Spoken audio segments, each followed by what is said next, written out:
तिसरा व्यक्ती दिसत नाहीये आणि सरकार जर गुंडांच्या मागे उभं राहील तर असे खून खराबे होणारच. नाही, असं मोघम बोलण्यापेक्षा त्यांचा कुणाकडं उंगली निदर्श आहे त्यांनी स्पष्ट बोललं पाहिजे ना. गँगवॉर आहे, कुठं गँगवॉर आहे, काही तसा संबंध नाही. आणि राहिला प्रश्न काल झालेल्या अभिषेक घोसाळकरांच्या हत्येचा, तर त्याच्यामध्ये आता सकृतदर्शनी तर असं दिसतंय, आपल्यासुद्धा वाहिन्यांवर आपण दाखवत आहे की अभिषेक घोसाळकरांना गोळ्या घातल्या आणि 2च व्यक्ती तिथं होत्या आणि दुसरी व्यक्ती आहे तिनं स्वतःवर गोळ्या घातल्या, असं आता सकृतदर्शनी तरी दिसतंय. मग असं असताना समजा मान्य उद्धव ठाकरे साहेबांकडे काही इनपुट असेल की बाबा तिसरी कोणी व्यक्ती तिथं होती का, कुणी कुणाला सुपारी दिली होती का, तर त्यांनी वरिष्ठ, आता ते राज्याचे माजी मुख्यमंत्री राहिलेले आहेत, त्यामुळे त्यांनी वरिष्ठ अधिकाऱ्यांना सांगावं मग माझ्याकडे ही माहिती आहे, ह्या दृष्टीनं चौकशी करा. कारण ऑलरेडी या प्रकरणाची चौकशी सुरू आहे, पोलीस चौकशी करतायत. आणि मी मगाशी पण सांगितलं, एखाद्या संवेदनशील विषयाची जेव्हा पोलीस चौकशी सुरू असते तेव्हा सरकारमधल्या मंत्र्यांनी त्या चौकशी सुरू असतानाच्या काळात काही वक्तव्य करणं योग्य नाही. त्यामुळं मी एवढंच आपल्याला सांगेन, चौकशी पूर्ण होऊ द्या, चौकशी अहवाल समोर येऊ द्यात, याच्यामध्ये कोणालाही पाठीशी घालण्याचा प्रश्न नाही. पण सकृतदर्शनी तर असं दिसतंय की श्री कैलासवासी श्री घोसाळकर आणि कोण मॉरिस या दोघांमध्ये राजकीय मतभेद होते, दोघांनाही एका ठिकाणूनच उभं राहायचं होतं. आणि असं सांगितलं जाते आता की त्याच्यामध्ये समन्वय घालण्यासाठी किंवा समझोता करून तोडगा काढायसाठी त्यांची ती कालची बैठक होती. त्यामुळं याला आता गँगवॉर म्हणणं, आता राजकारणामध्ये आपला प्रतिस्पर्धी आहे तर त्या प्रतिस्पर्ध्याबद्दल बरोबर कॉम्प्रोमाइज करणं आणि निवडणुकीबाबतीत बाबा काय करायचं दोघांनी, असं जर काही त्यांचा विषय असेल तर तो वेगळा आहे. पण एकदा चौकशी अहवाल पुढे येऊ द्या, पोलीस कुणालाही पाठीशी घालणार नाहीत. जे कुणी ह्याच्यामध्ये दोषी असतील त्या सगळ्यांवर कठोर कारवाई ही नियमानुसार केली जाईल. राष्ट्रपती राजवट लागू करण्यात यावी अशी देखील मागणी उद्धव ठाकरेंनी केलेली आहे. गृहमंत्री कार्यक्रम आहेत, एका मागोमाग एक गोळीबार होत आहेत, मग गृहमंत्री राजीनामा का देत नाहीत असं देखील ते म्हणतात. हे बघा, माझं मत स्पष्ट आहे, राष्ट्रपती राजवट लागू करण्यासारखी आता कुठलीही परिस्थिती राज्यामध्ये नाही. असे प्रकार घडू नयेत या मताचे आपण सगळेजण आहोत. पण प्रकार घडल्यानंतर लगोलग त्या ठिकाणचे आरोपी अटक केलेत. लगोलग अगदी आमदार गणपत गायकवाड हे सत्ताधारी पक्षाचे आमदार आहेत, तरी असताना सुद्धा त्यांना लगेच अटक केली आणि कोर्टापुढे हजर केले, त्यांना कस्टडी मिळालेली आहे. मग जर समजा याच्यामध्ये कोणाला पाठीशी घालायचा विषय असता तर मग इतक्या तात्काळ अटक झाली नसती. पोलीस, मी परत सांगतोय, महाराष्ट्र पोलीस दलाचा एक वेगळा नावलौकिक आहे. महाराष्ट्र पोलीस दलामध्ये अत्यंत कार्यक्षम अधिकारी आहेत आणि महाराष्ट्र पोलीस हे कधीच कुठल्या गुन्हेगारांना पाठीशी घालत नाहीत. त्यामुळं अशा पद्धतीनं मी परत सांगेन की गणपत गायकवाडांनी केलेला गोळीबार असेल, काल स्वर्गीय श्री घोसाळकरांची झालेली हत्या असेल, या गोष्टी तर चुकीच्याच आहेत, याला आळा बसलाच पाहिजे.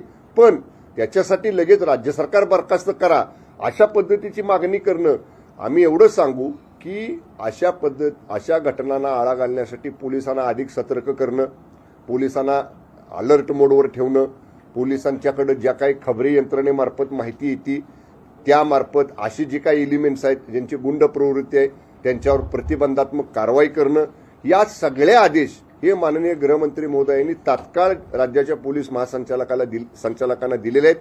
आणि त्याप्रमाणे अनेक ठिकाणी आपण वाहिन्यांवर बघताय, गुंडांची पोलीस स्टेशनमध्ये परेड काढली जाते, गुंडांना पोलीस स्टेशनमध्ये बोलवून त्यांना कडक समज दिली जाते. एवढं करून सुद्धा काही गुंड जर या ठिकाणी परत ती कारवाई करत राहिले तर कठोर कारवाई त्यांच्यावर पोलीस करतील. त्यामुळं कुठेही राज्यामध्ये राष्ट्रपती राजवट लागू करण्यासारखी परिस्थिती नाही. घोसाळकरांच्या हत्येमागे कुठल्या महिला त्याचबरोबर पुरुष प्रवक्त्याचा हात असल्याचा आरोप देखील विजय वडेट्टीवार यांनी केलेला आहे. नाही, आता हे मोगम आरोप कुणी करू शकतं. हे बघा, विजय वडेट्टीवार साहेब सुद्धा विरोधी पक्षनेते आहेत, एका संविधानिक पदावरती बसलेले आहेत.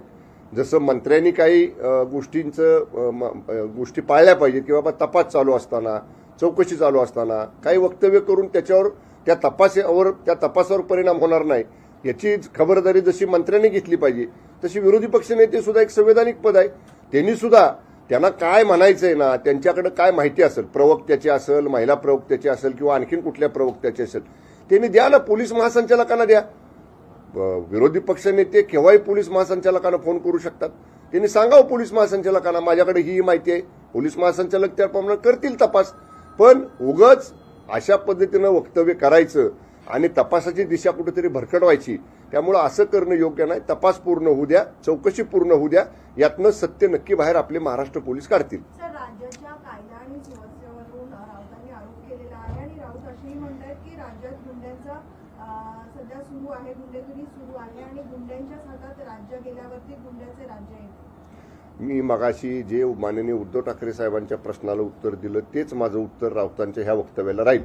राऊतांना कसं आहे, राऊतांना या सगळ्या गोष्टी अडकभडक करून बोलायची सवय आहे. त्यामुळे ते नेहमी बोलतात. ते काय बोलतात त्याच्यापेक्षा त्यांचे नेते आहेत माननीय उद्धवजी ठाकरे साहेब, याच संदर्भानं माननीय उद्धव ठाकरे साहेब बोललेत आणि त्या प्रश्नाचं सविस्तर उत्तर मी सरकारच्या बाजूने दिलेलं आहे. राऊतांचा प्रश्न जो तुम्ही मला विचारला, माननीय उद्धव साहेबांच्या प्रश्नाला जे उत्तर दिलंय तेच उत्तर राऊतांच्या प्रश्नाचं आहे. राज्याला मनोरुग्ण गृहमंत्री लाभलेत असं वक्तव्य उद्धव ठाकरेंनी केलेलं आहे. कारण का देवेंद्र फडणवीस यांनी काल असं म्हटलं होतं की एखादा श्वान जरी गाडीखाली आला तरी गृहमंत्र्यांचा राजीनामा घेण्याचे आरोप केले जातील किंवा तशी मागणी केली जाते. नाही, माननीय गृहमंत्री आणि उपमुख्यमंत्री फडणवीस साहेबांचं असं वक्तव्य करण्यापाठीमागचा उद्देश काय होता की काहीही झालं, कसलाही प्रकार घडला की ओढून ताणून त्याचा संदर्भ हा माननीय गृहमंत्र्यांकडे, उपमुख्यमंत्र्यांकडे, मुख्यमंत्र्यांकडे जोडायचा. ही आता विरोधकांना लागलेली एक सवय आहे. त्यामुळं मी एवढंच म्हणेन की आता माननीय उद्धव साहेबांनी अशा पद्धतीचं वक्तव्य करण्यापेक्षा ते माजी मुख्यमंत्री या संवेदनशील पदावर राहिलेले आहेत, ते एका जबाबदार पक्षाचे नेते आहेत.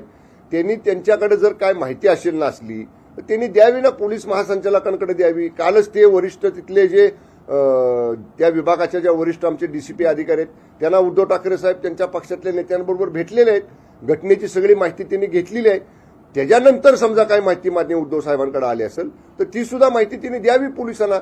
सगळी माहिती तपासून आमचे पोलीस घेतील, त्यातली सत्यता असत्यता सगळ्या बाजू तपासतील आणि दोषींपर्यंत, गुन्हेगारापर्यंत महाराष्ट्र पोलीस नक्की पोचतील. ओके. भुजबळ साहेबांना धमकी आलेली आहे, ज्या पद्धतीने भुजबळ साहेब ओबीसीसाठी झगडताना पाहायला मिळत आहेत, त्यांना देखील एक पत्र आलेलं आहे आणि त्यामध्ये थेट त्यांना धमकीचा इशारा देण्यात आलेला आहे. अशा कुणीही कोणाला धमक्या लोकशाहीमध्ये देणं योग्य नाही. भुजबळ साहेब एका जबाबदार राजकीय पक्षाचे नेते आहेत. भुजबळ साहेब राज्याचे जबाबदार मंत्री आहेत. त्यांच्या संघटनेचं, त्यांच्या पक्षाचं, त्यांच्या समाजाचं एका बाजूला ते काम करत असतात.